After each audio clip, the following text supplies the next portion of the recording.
And welcome back, everyone. Welcome back to another week, another edition of ESL Open Cup Asia. I'm, of course, Live VIP, and with me, I'm joined by my lovely plushies, the lovely people in the chat as well, and these two lovely players. We have our first matchup already for us, and we're just diving on in. Exclamation mark B in the chat if you guys want to have a look at the bracket yourselves, because we have quite a stacked bracket. A lot of players are duking it out as we speak, and we have our chosen two as spawning in the top left hand corner of Dragon Scales. We have the South Korean Protoss player representing the Guangdong Freaks. It is Stats. And spawning in the bottom right hand corner, we have his opponent. We have the Ukrainian Zerg player representing Berserker Esports. It is DIMAGA. And waiting paid off. Waiting did pay off. So there were a lot of matches that were being held and that were starting up, and I was very tempted to jump on a couple of them. There was Ranger versus Hon Mono, that was starting up. There was Oliveira versus Titan, that was beginning as well. I believe Wardy went on that. And DIMAGA was missing. Stats was chilling, DIMAGA was missing, and I was thinking about either going for Ryang versus Gato into Solar, or this series here, and I was waiting for the first one to become available, and of course DIMAGA did show up, and I was like, oh, let's go. Was able to jump on their series, and here we are with a spicy ZVP to kick things off. Of course, DIMAGA, Papa DIMAGA, if you will, he has been here featured on the CranKy Ducklings quite often indeed, as often as we can. He's a lovely player. We're quite fond of him, but he's up against a player that is now returning to the scene. What I mean by that, sure, Stats, he did finish his military service quite some time ago, actually. Quite some time ago indeed. And he didn't really commit too hard at the start of the year when it came to returning back to StarCraft. But in recent times, Stats, he did qualify for GSL Code S, and he also qualified for WTL Code S as well. The Guangdong Freaks qualified. And what is exciting about that is that this means, okay, Stats is now competing in some individual and team league events. He has things to fight for. He has things to strive for, and that means he's going to be more active in these online tournaments in KSL and ESL Open Cup Asia, ESL Open Cup Americas. Stats, he's now has more reason to be active, more reason to improve. So he's here. You love to see it. Oh my god, the drive is back for the Shield of Ire, and is it going to be enough to make a deep run? Because he's up against some of these players that have been competing while he's been away, while he's been, taking a step back from pro gaming, taking a step into other endeavors in life. So we'll see if he can keep up here. Again, qualifying for GSL was already a good start. He did do so via PvPs, if I remember correctly. But we'll see what he does here. As for now, we do have a standard opener from our Protoss player. It is going to be a Stargate-based opener here in the main base. And back at home, DIMAGA just going for a hatch gas pool, saturating his bases. Now, something that I do have to be a little bit critical of is that Stats, from what we've seen from him so far, is that he has a very limited playstyle. He has very limited builds available to him. He's not as diverse as some of these other players, and I do think a lot of that is just because he hasn't been again focusing on improving for too recently. So I think he's still kind of like working his way through his builds and what he's comfortable with and what he enjoys, and he's still kind of broadening his horizons in current era of StarCraft. So I think that's even more so for SOS. SOS had like 2 builds. We casted like 5 best of 3s of SOS earlier this week, and he was just doing the same thing over and over and over again, regardless of his opponent, regardless of who he was up against. So yeah, I think it's a little bit more so with SOS stats. Sorry, as in I think SOS is a little bit more limited than Stats, at least, but still, we want to see him spread his wings a little bit more. As Lings do make their way across the map, they're going to be threatening the third base for a moment, but Stats is able to hold on. He does always forced to activate his Pulsar Beam, and he keeps his Oracles at home for a moment. At least DIMAGA does confirm the third base is on the way, also confirms the Adepts are kept at home, and Oracles are moving out. Now it's all about the defense. DIMAGA, can he minimize his losses here as the Oracles are dipping in between the bases? There is nothing to go for here at the natural, as there's only 1 Spore in production. The Queens are able to fend off the Oracles for the time being, but now here we go. Because the third base is up and running, the Adepts can now move freely. They can now move out across the map. here we go. The Adepts are going to be making their way in towards that natural. Nothing to kill here. Nothing to see. The Adepts are going to be canceling their shade for the time being, and they're going to be denying some of this creep. Nice use of the revelation here from Stats, as we do see him just take control of this location. Is going to be threatening a shade, and he does force an overreaction out of DIMAGA as well. He did flinch as the Oracles are diving into that natural. There's only a Spore, and one Spore is not enough to deter these 3 Oracles. One drone does go down. Only one. At the same time, the Adepts do shade away. They do manage to escape. And Stats is saturating his third base back at home. Standard transition, he's going for +1 and blink. Everything is looking normal, and I think this is a good thing for DIMAGA. We've spoken about this earlier. I think we casted DIMAGA versus Australia a couple of days ago in KSL. And if you remember, DIMAGA was having a hard time. He was having a really hard time against Australia. The reason for that was because Australia was playing very aggressive, very unorthodox. He was not playing standard whatsoever, and DIMAGA was having a really hard time really gaining map control and getting into the driver's seat and really getting comfortable. I mentioned it at the time, but DIMAGA, he thrives and he does best when his opponent plays standard. And that's exactly what Stats is doing right now. So this is the best case scenario for DIMAGA. He's just droning, but at the same time, once again, 2 drones do go down. Decent hold position control there from Stats as he gets a couple more workers. Queen's just not quite in position. 5 drones in total. This is not game-ending damage, but this is some nice damage nonetheless from our Protoss. 6 drones in total. Back at home, he's just really solidifying himself. He's got a gateway explosion on the way. 5 gateways alongside the 4 that we already have, so oh my god, 9 gates in total. He is taking his gases here at his third base. This does signify tech.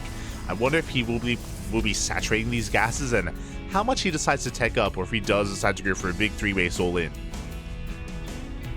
He does have the gateways for it. We'll see if he does. Yeah, there we go. We have the Prism on the way. No Robotics Bay, no 4th base. A pure gateway army is going to be moving out for Stats. This is going to be hitting with +1 and with Blink. It's going to hit hard. And can DIMAGA, can he muster up a large enough army in time? Oh, big supply block here. 6 Overlords on the way, but that's for a lot of roaches. A lot of roaches are soon to be in production. DIMAGA, he's on his 3 base saturation. He's cutting workers early on at 60. Usually he drones up to around 66, but that may be because he's been losing drones. And this is something that I love about DIMAGA, is that, mate, you may kill workers, but he's not going to replace them. He's just going to build up as much of an army as he can. Roaches banking up back at home, and here comes that push from Stats. He has that Prism. He can warp in 9 units at a time. That's a lot of units. That's a lot of Stalkers. Here we go. Stats is going to be pushing out onto creep. At the same time, Lings try to go for a bit of a counterattack. They come in from behind. They do get eyes on the lack of 4th base. There's the Bay on the way, so Stats is transitioning. He is not all in. At the same time, he's running into a wall of roaches. Does DIMAGA have enough here? A lot of roaches are going to be going down. These force fields are just a massive thorn in his side. The Lings do come in from behind. The Biles not quite connecting with the Prism in the end. The Biles, they did miss, but it looks like with these reinforcements, it looks like DIMAGA should have enough to force back this army. He does hold. And what's important, DIMAGA, he's not droning. He's not saturating his third base. He's still staying at 60 workers. And he's going for a big counter attack. He wants to try to contain his opponent here to 3 bases. Chasing down whatever he can. DIMAGA just making nothing but roaches and Lings. But he doesn't quite have the army he needs right now. The Ravagers are exposed. Stats trying to be proactive, trying to get on top of these Morphing Ravagers before they can finish. Looks like he will get, not quite one. The Ravagers, they will complete, and DIMAGA, he is pretty all in. DIMAGA, he has very few workers to work with. He hasn't taken additional gases. He isn't taking up into a hive or into an infestation pit. DIMAGA, what you see is what you get, and that is a lair tech army. Now, ideally for DIMAGA, Stats pushes into him, and Stats maybe assumes that DIMAGA is droning and that he's saturating his bases, and he runs into an army. And here we go, DIMAGA, he's setting up for a surround. Oracles are keeping tabs on these Ravagers, and they get a couple of drones as well. Ooh, these are expensive losses because we're not droning up. We had 60 workers, now we're down to 52. Ay. Big losses here for DIMAGA. He's just giga all in, and here we go. He's trying to catch this Stalker army. But instead, he will be caught instead. Lings are going down. Fourth base is being taken. The longer this goes on, the worse it's going to be here for DIMAGA. DIMAGA is still trying to muster up his forces. I'm worried because by the time DIMAGA maxes out, because of all the economic damage he took, by the time he does move out, they're going to be Colossus. We already have two. Two Colossi ready and waiting. And these Colossi, they're going to swipe away at this army. They're going to melt it entirely. Again, we're just all in. And this is why, like, this is something that I could never do. Like, what DIMAGA's doing, like, to stare down stats, to lose workers, and to refuse to replace those workers, to refuse to drone, and just commit. Like, oh my god. DIMAGA, he's one of the most committed Zergs I've ever seen. And it's beautiful. I have to respect it. I have to respect it. As the Oracles, they take down a couple more Ravagers. They do get eyes on the lack of saturation here at this hatchery. That should be a tell that we need more stack defense. Storm just now starts. But before Storm can kick in, DIMAGA is going to be moving out. But can he break this? Even if Stats doesn't have Storm when the attack comes, it's gonna be about the Colossus. It's gonna be about their angle, of course, and how they approach this. We do see DIMAGA trying to come in from multiple angles. He's got an army on the left, he's got an army here on the right, and he can push through the center as well. The tri-prone attack. Can he surround these Colossi? Oh, here we go. Not the best angle here from DIMAGA. He's trying to come in from behind as well. Railings are rolling in, and they will connect with the Colossi. They force in those Archons. They force them more. No High Templar, no Storms. The Colossus goes down. And DIMAGA, has he done it? Has he broken his opponents? One Archon falls a second. The third Archon does fall as well. Overcharge, not in time. But we still have Stalkers remaining. That was everything that DIMAGA had, and he killed all the Archons, he killed all the Colossus, but he could not kill all the Stalkers. It barely was not enough. I do think that DIMAGA's right-hand flank could have been a little bit stronger here. The execution of the attack was a little bit lacking when it came to the attempted surround. And Stats survives. And what's scary is that Stats didn't lose any workers. He has lost 3 probes over the course of this game. He didn't lose anything here at his 4th base, which means even though he lost a lot of high-tech units, he can replace them. We're making 2 Colossi at a time. We just warped in a wave of High Templar. Storm is done this time, which means Storms will be available for the next fight. This is getting better and better, easier and easier for Stats. And DIMAGA, as always, still very committed. You love to see it. Unconditional is what DIMAGA is. Doesn't matter what you do. GG is going to get called, though, and Stats will take game number 1. GG. The Shield of Ire strikes back once again. Once again, Poppy. Solid enough defense. There were opportunities for DIMAGA, definitely, but there were some rough moments. Some moments that may seem a little bit innocuous. But, like, again, for example, the moment when the Oracles killed 7 drones, for example. Like, that's kind of game ending. Right? It's like when you're all in, when you're cutting workers, and when you're refusing to make any more, your workers are that much more precious to you. That they have that much more value in them.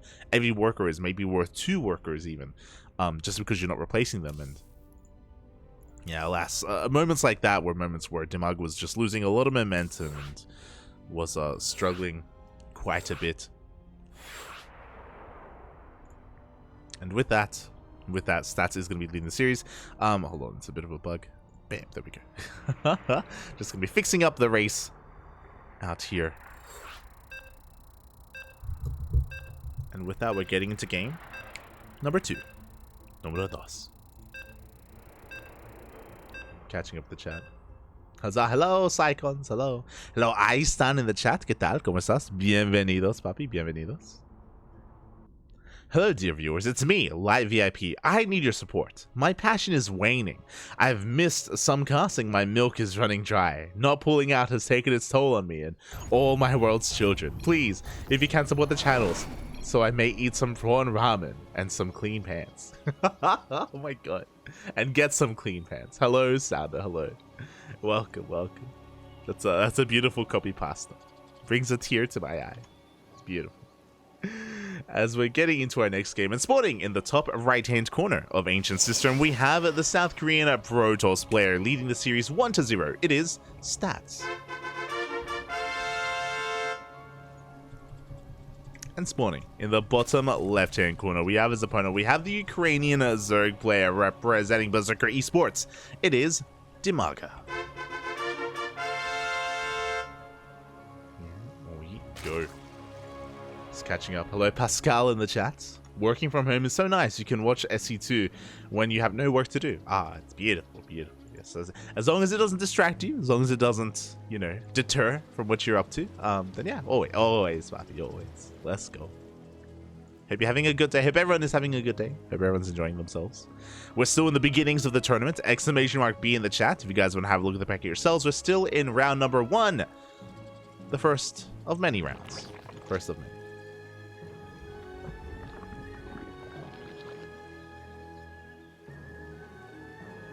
Shield of Fire is back. Exactly.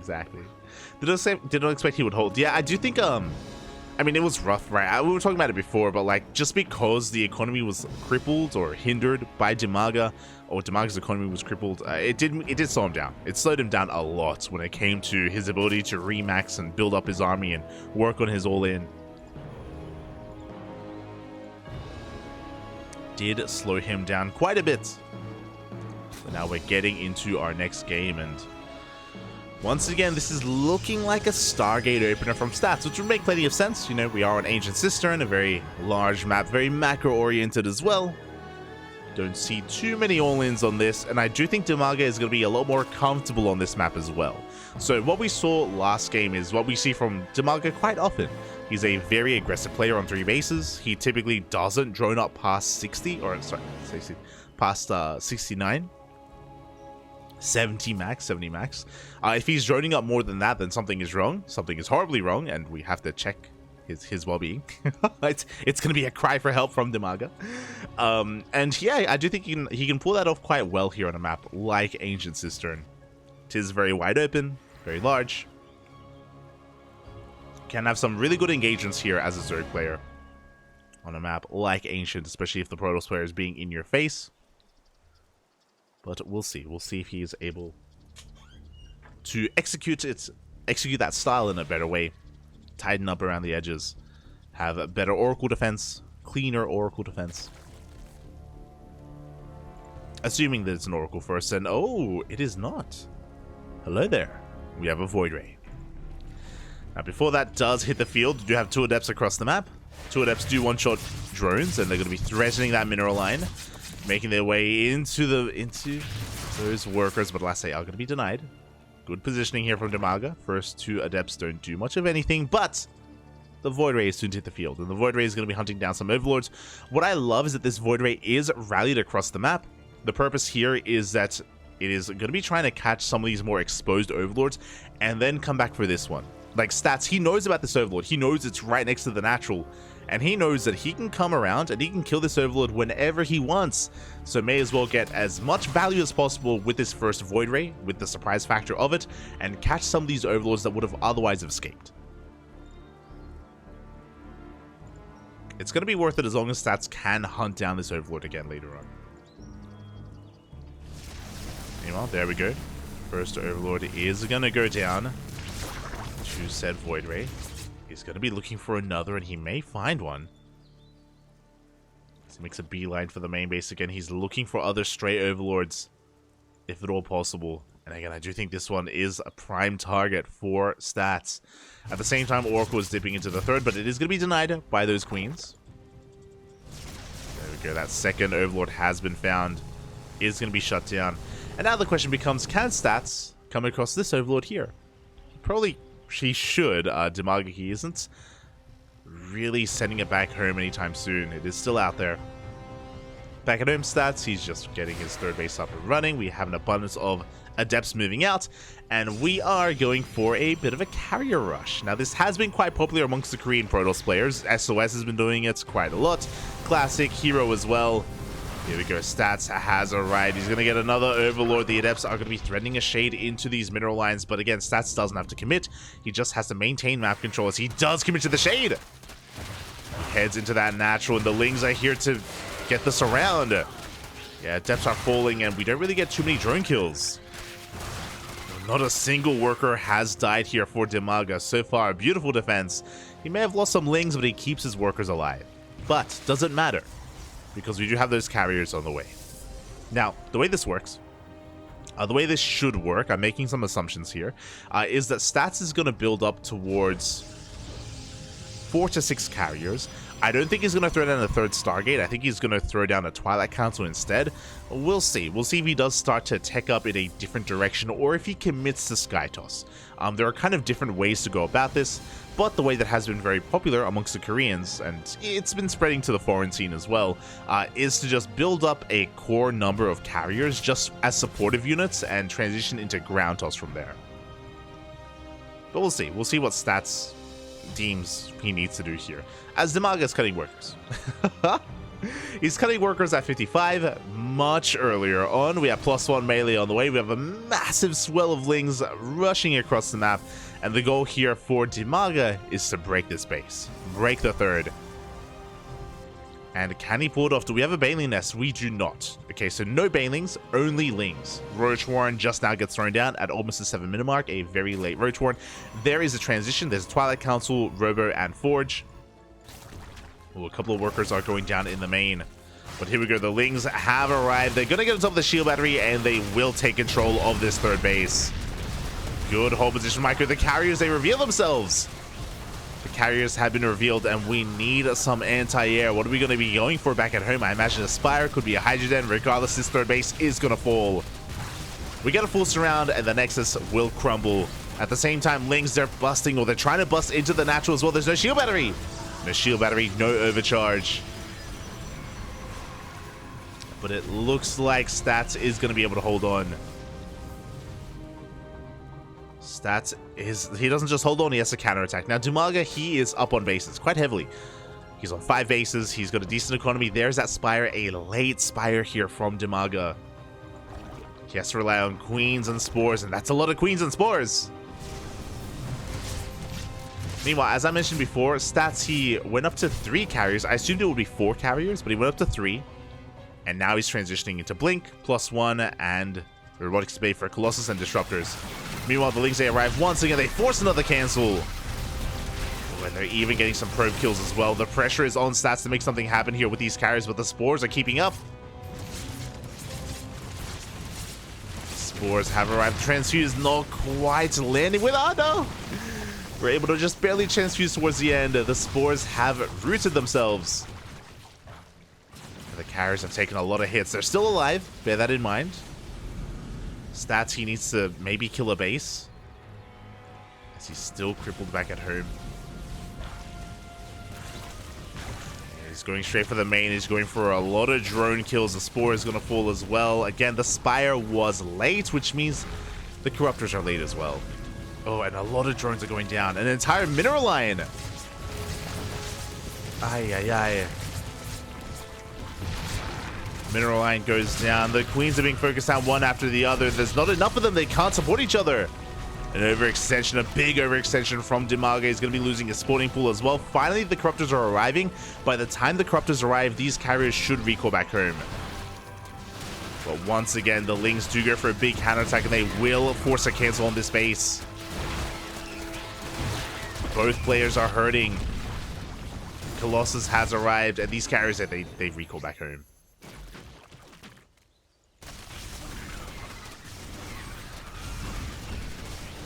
And again, Stats, he's not making any more Skytoss units. It's all about this ground transition. But can he ever expand? With these Colossi, he should be able to. And what's interesting is that Stats is actually ahead economically. He has a higher worker count. Obviously, he's not saturated properly. We can see he's heavily oversaturated here at his natural. But once he gets his third up and running, he will be able to just snowball a bit out of control. DIMAGA needs to recover. Unfortunately, what I'm trying to say is that DIMAGA needs to drone, And that's just working against every fiber of DIMAGA's being. He's not one that drones. He doesn't typically focus on his economy. So he's staying on a low worker count. And he's focusing on army production, which is a worrisome thing to me. Basically, DIMAGA is putting himself all in. Whereas I think he can get ahead, further ahead even economically, if he just droned. So it's high risk, high reward.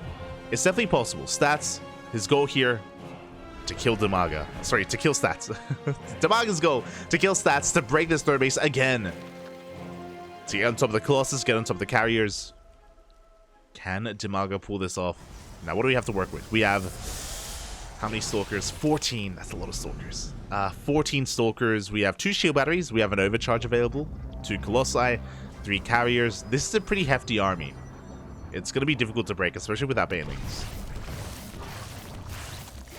More drones are going down. DIMAGA, his worker count is in shambles. It's almost non-existent. And here we go. DIMAGA is all in. He wants to break his opponent here and now. And one Colossus is going to be going down. Good piles on these shield batteries. Onto the carriers as well. It looks like every unit in the air is going to go down. The Corruptors are now dead supply at this point. The Roach Ravager, can they get on top of these Stalkers? It looks like they can. It looks like they will. And DIMAGA has broken the third base. GG gets called. DIMAGA takes game number 2. Oh, GG. Vámonos, papi, vámonos. We have a series. We're going all the way to the ace match. I was concerned. I stand by that. I stand by being concerned for DIMAGA because he forced himself all in, which means that if Stats was somehow able to defend, then Stats would have been in a really good position. But DIMAGA was able to break him just in time before Stats could really get comfortable and really establish himself. And just like that, we have an ace match. Let's go. Let us go.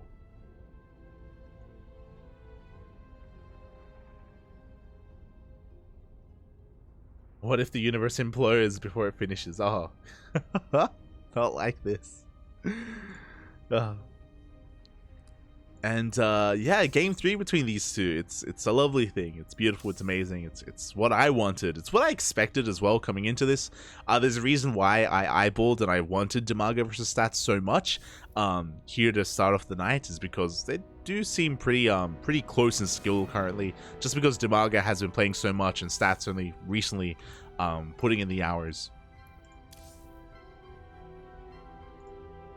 But we'll see how this story ends.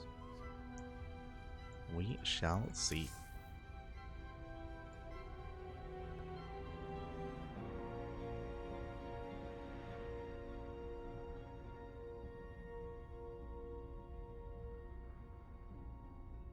It sounds like we're getting a couple of updates here, and we'll go over the bracket momentarily.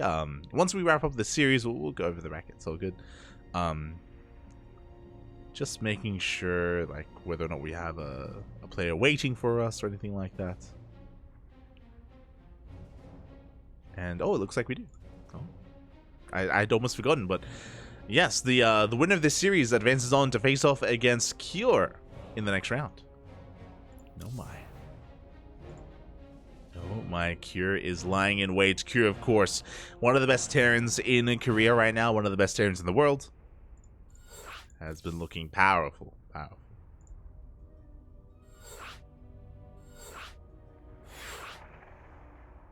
here we go. We're getting into this.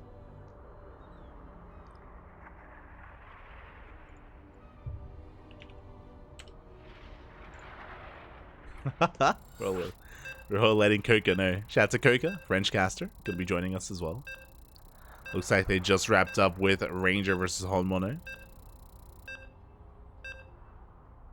Now we're getting into the ace match. Game number 3 of this series.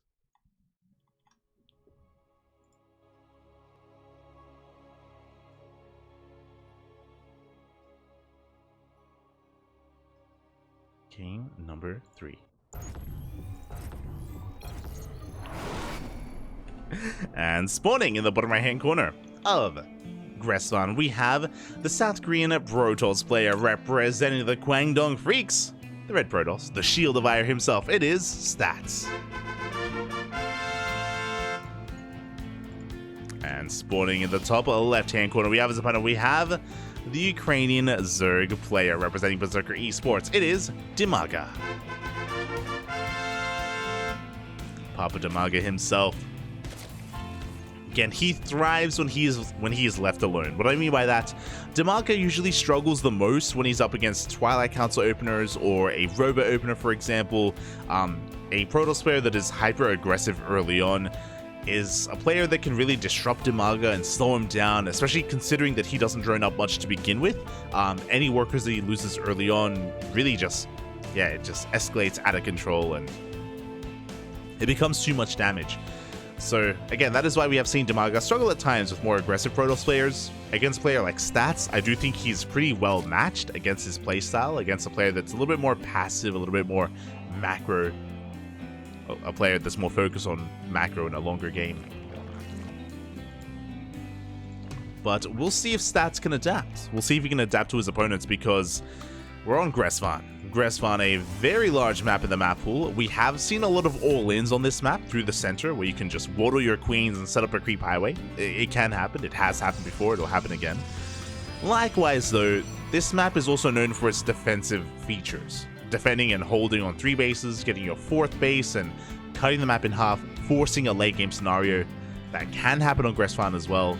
I wonder if Stats is going to try to play for that kind of game, or if he has something else in store for us. My eyes are really on Stats more than anything. Like look, we already know that DIMAGA, he's gonna cut workers at 3 base saturation, if that, and be aggressive off of that as well. But like Stats, like how is he going to respond here to how his opponent's been playing?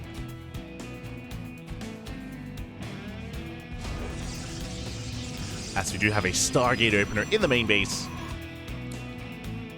So he's not gonna be going for a Twilight Council or a Robo opener. He's not gonna be hyper aggressive. With this, of course, Stats could try to hide his build and go for, say, a Void Ray first to hunt down these Overlords, and then go into Glavedeps behind that. That has also been quite trendy, and I believe we have seen Stats whip that out before.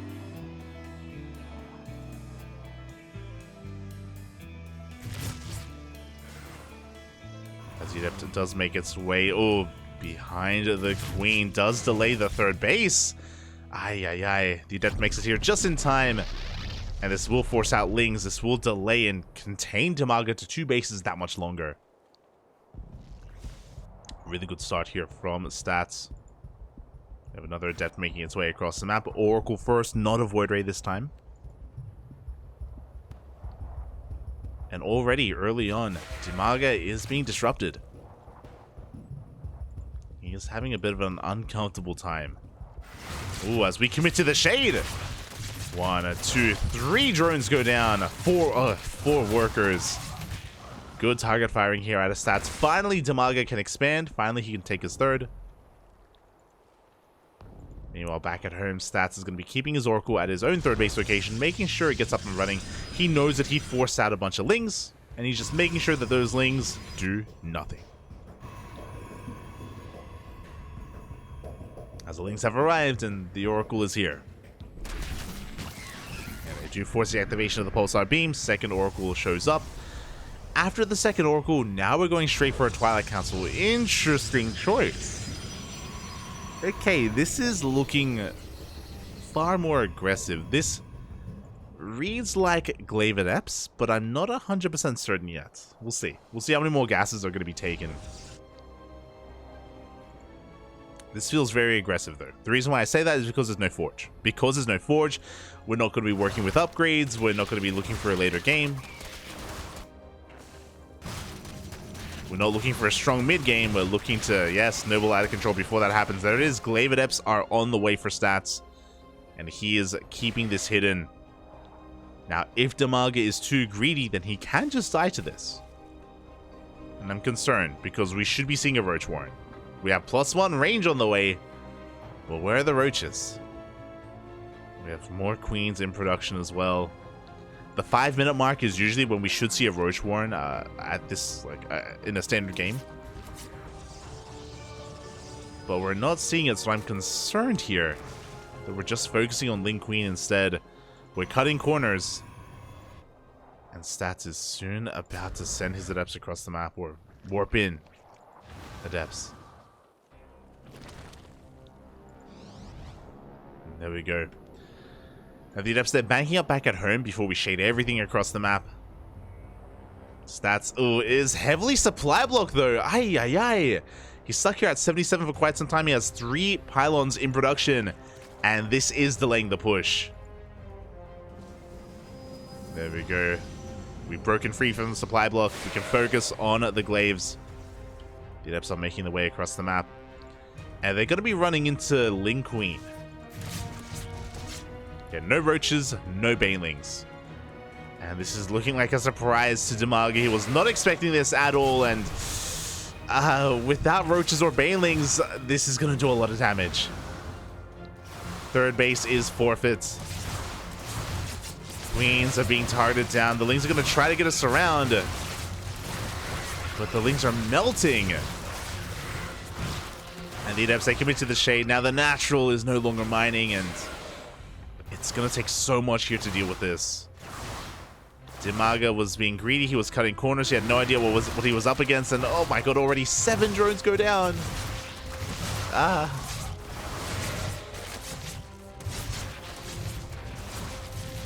And this is becoming game-ending damage. At this point, yeah, this is just too much. The positioning is too good. The Lings are trying to deal with this, but they don't have any upgrades.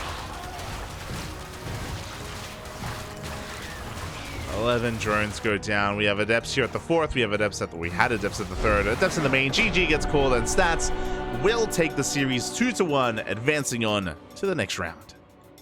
GG. GG, well played. I mentioned this earlier, but DIMAGA, again, he does struggle the most when... Oh, I should fix that. DIMAGA does struggle the most when he's up against these more aggressive styles. When he's forced to be the defender, that is a DIMAGA that is just not comfortable. That is a DIMAGA outside of his comfort zone. And Stats just had his way with him. GG, well played. Having a much easier time in Game 3 by going for those hidden Glaive Adepts. And again, it wasn't just that DIMAGA was... caught off guard by it, but even then, he was just being really greedy. He had no safety Bailey Nest, no safety Roach Warren. Even if you don't scout this, these are things that you still get at around the 5-minute mark, just to be safe. DIMAGA, refusing to be safe, was caught off guard, and congratulations to Stats for advancing on. Congratulations. And now that means we can refresh the brackets and have a look at it together. !B in the chat if you guys want to have a look at the bracket yourselves. As quickly go from top to bottom. From the top.